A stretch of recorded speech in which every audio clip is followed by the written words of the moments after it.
hello' ছাত্ৰসকল স্বাগতম জনাইছো আমাৰ ইউটিউব চেনেল এক্সাম গুৰু আছামিজলৈ ছাত্ৰসকল আজি তোমালোকৰ লগত আলোচনা কৰিম মেথছৰ খুবেই গুৰুত্বপূৰ্ণ কেইটামান এমচিকিউ তোমালোকৰ লগত আলোচনা কৰিম গতিকে ছাত্ৰসকল তোমালোকে ভিডিঅটো একদম প্ৰথমৰ পৰা শেষলৈকে চাই থাকিব কাৰণ ইয়াৰ পৰাই তোমালোকৰ মেট্ৰিক ফাইনেল 2025ত কমন পৰিব ছাত্ৰসকল এইটো ভিডিও তোমালোকৰ ৰাতিপুৱা আপলোড হৈ আছে আৰু তোমালোকৰ দুপৰীয়া আৰু এটা এমচিকিউৰ ভিডিও আহিব এমচিকিউ মেথছৰ আকৌ সন্ধিয়া আৰু এটা এমচিকিউৰ ভিডিও আহিব মেথছৰ গতিকে তিনিটা ভিডিও তোমালোকে ভালদৰে চাই থবা খুবেই ইম্পৰ্টেন্ট হ'ব তোমালোকৰ মেট্ৰিক ফাইনেল 2025ৰ কাৰণে গতিকে ছাত্ৰসকল ইয়াতে প্ৰথমটো প্ৰশ্ন তোমালোকে চোৱা যে তলৰ কোনটোৰ একক স্থানত 1 থাকিব ছাত্ৰসকল তোমালোকে ইয়াৰ শুদ্ধ উত্তৰটো সকলোৱে জানা যে 19 স্কয়াৰ তাৰ পাছৰ প্ৰশ্নটো চোৱা যে 2025 এটো পৰীক্ষাত আহি যাব পাৰে 2025 আছে কিন্তু √2025 = 45 হলে √20.25 হ'ব কি হ'ব 25 4.5 হ'ব এটো সকলোৱে জানা 20 কি হ'ব 4 আকৌ এটো 4.5 হৈ যাব তাৰ পাছৰ প্ৰশ্নটো চোৱা তোমালোকে যে ইউক্লিডৰ বিভাজন a আৰু b দুটা যোগাত্মক অখণ্ড সংখ্যা দিয়া থাকিলে q আৰু r এনে দুটা পূৰ্ণ সংখ্যা বিচাৰি পোৱা যাব যাতে a = bq + r যত r সিদ্ধ কৰে ইয়াৰ শুদ্ধ উত্তৰটো হ'ব ইয়াত অপচন দিয়া আছে তোমালোকে সকলোৱে জানা ইউক্লিডৰ বিভাজন প্ৰমেয়িকাটো তোমালোকে ভালদৰে মনত ৰাখিবা ইয়াৰ পৰা এমচিকিউ এটা আহিবই গতিকে ইয়াৰ শুদ্ধ উত্তৰটো হ'ব চি নম্বৰ তাৰ পাছৰ প্ৰশ্নটো চোৱা এটো কিতাপতে আছে যে পৰিমেয় সংখ্যা ইমান দশমিক প্ৰহৰণৰ তল কোনটো দশমিক স্থানৰ পিছত শেষ হ'ব ইয়াৰ শুদ্ধ উত্তৰটো হ'ব চি নম্বৰটো 4 তাৰ পাছৰ 5 নম্বৰ যেটো কোৱেশ্চন আছে 5 নম্বৰ কোৱেশ্চনটো চোৱা তোমালোকে ভালদৰে ইয়াতে চাব পাৰি আছে যে যদি y = fx বহুপদ ৰাশিটোৰ লেখডালে x অক্ষক দুটা বিন্দুত সেট কৰে তেন্তে fx ৰ শূন্য সংখ্যা হ'ব ইয়াৰ শুদ্ধ উত্তৰটো হ'ব ডি নম্বৰ 2 তাৰ পাছৰ c নম্বৰ কোৱেশ্চনটো চোৱা তোমালোকে ইয়াৰ শুদ্ধ উত্তৰটো হ'ব 1 তাৰ পাছৰ 7 নম্বৰ কোৱেশ্চনটো চোৱা এইকেইটা প্ৰশ্ন মই পঢ়ি দিয়া নাই তোমালোকে চাই পঢ়ি লোৱা নহলে তোমালোকে এটো এটা স্ক্ৰিনশ্বট মাৰি লোৱা যাতে ভালকৈ পঢ়িব পাৰা ইয়াৰ পাছতে ছাত্ৰসকল 8 নম্বৰ যেটো কোৱেশ্চন আছে যে কেৰ কি মানৰ বাবে যে 4x + 6y = 1 আৰু 2x + ky = 7 সমীকৰণ দুটাৰ কোনো সমাধান নাথাকে ইয়াৰ শুদ্ধ উত্তৰটো হ'ব k = 3 তাৰ পাছত 9 নম্বৰ প্ৰশ্নটো চোৱা যে ax² - 4x 4ax + 2a + 1 = ভেদ নিৰূপক বা নিৰূপক কি ইয়াৰ শুদ্ধ উত্তৰটো হ'ব চি নম্বৰটো তাৰ পাছত চোৱা 10 নম্বৰ যেটো প্ৰশ্ন আছে যে তলৰ কোনটো দ্বিঘাত সমীকৰণ নহয় ইয়াৰ শুদ্ধ উত্তৰটো হ'ব দ্বিঘাত সমীকৰণ বুলি কৈছে দ্বিঘাত মানে দ্বিঘাত সমীকৰণ নহয় কোনটো নহয় ইয়াৰ শুদ্ধ উত্তৰটো হ'ব বি নম্বৰটো এটো যদি সলিউশন কৰা এটো স্কয়াৰটো উঠি যাব গতিকে এটো এটা কি নহয় দ্বিঘাত সমীকৰণ নহয় তাৰ পাছত চোৱা তোমালোকে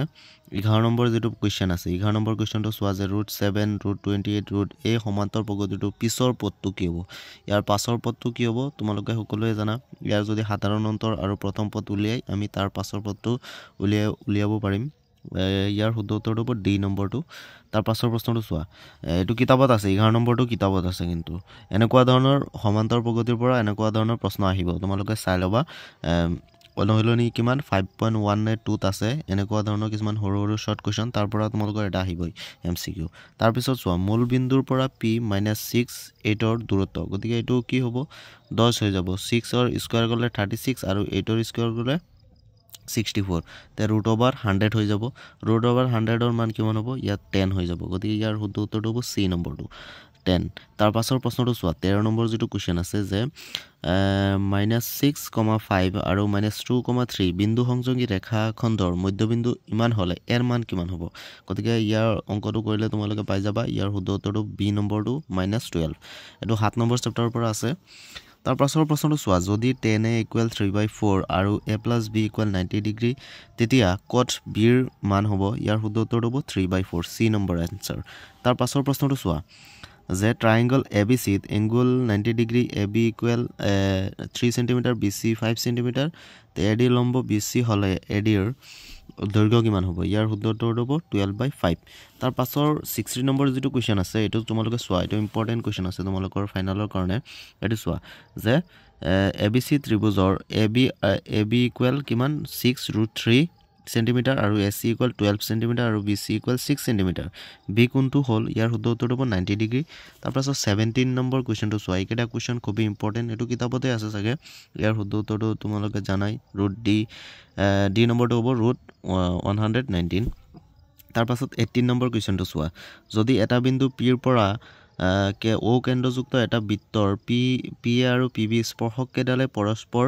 80 ডিগ্ৰী কোণত হালি থাকে তেন্তে এংগল POA হ'ব ইয়াৰ শুদ্ধটো হ'ব 80 ডিগ্ৰীৰ মান তাৰপৰা 80 ডিগ্ৰীৰ সমান তাৰ পাছৰ প্ৰশ্ন 19 নম্বৰ প্ৰশ্নটো চোৱা এটা বৃত্তৰ পৰিধি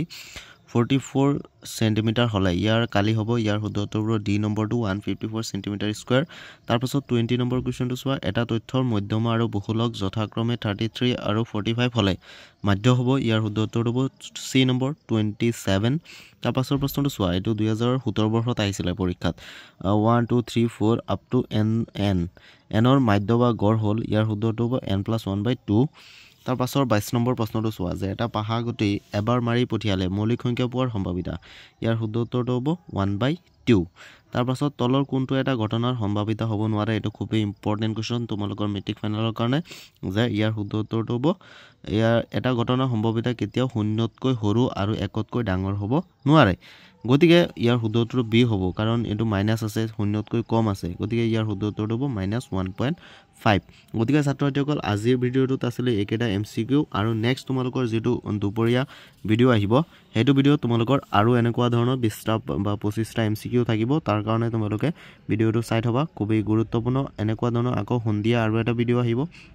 গতিকে তাৰ পৰা তোমালোকৰ মেট্ৰিক ফাইনেল 2025ত কমন পৰাৰ খুবই আশা আছে আৰু আহিলেও এনেকুৱা ধৰণৰ প্ৰশ্নই তোমালোকৰ পৰীক্ষাত আহিব গতিকে আজিৰ কাৰণে ইমানেই বাই